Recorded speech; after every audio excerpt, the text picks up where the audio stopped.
A few days after a double homicide on New Year's Eve in Halifax, we learned that the killer was a fugitive. Toronto police issued a warrant for Matthew Costain's arrest 5 years ago for firearms offenses, but he was never arrested on that warrant. And he never will be. Costain shot and killed himself shortly after killing his girlfriend and her father.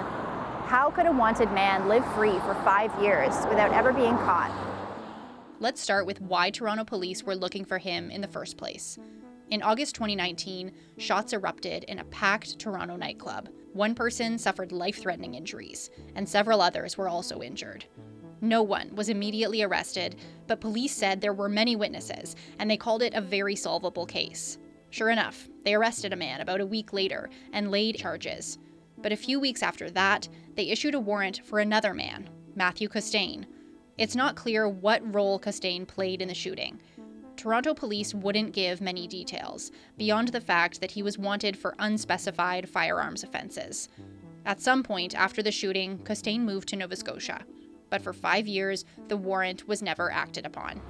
I spoke with a few lawyers about this, and they all pointed to one reason this might have happened. The police simply weren't trying very hard to find Costain. They didn't present this as a criticism. Police have limited resources, and there are a lot of active arrest warrants. Halifax police told me there are tens of thousands of them across Canada.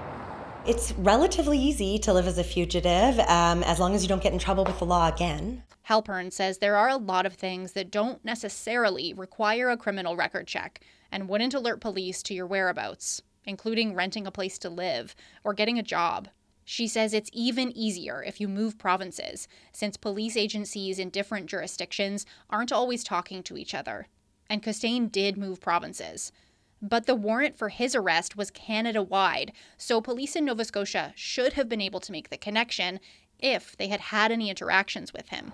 Halifax police say they never detained or arrested Costain for any other reason. Then came December 31st.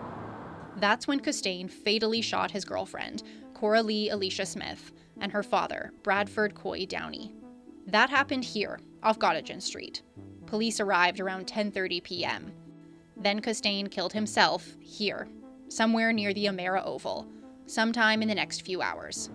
It's easy to wonder if this might have been avoided if only Costain had been arrested on that 5-year-old warrant. But Halpern says it's not that simple.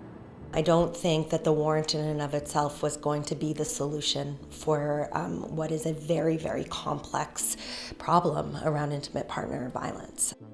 Halpern says intimate partner violence stems from a lack of mental health support, poverty, and a suite of other societal issues.